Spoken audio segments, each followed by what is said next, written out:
A wide-band cable workshop covering 34,000 square meters is equipped with 21 specialized AGVs tailored to the production processes.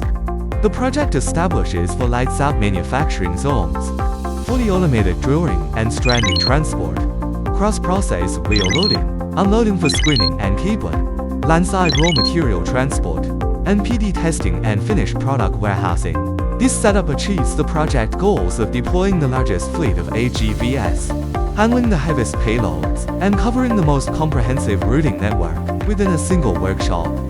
Adopting a lane approach with a straight line flow I-flow for logistics and a cone-shaped layout F-flow for raw materials, the facility enables end-to-end transport automation, establishing a modern paradigm for cable production.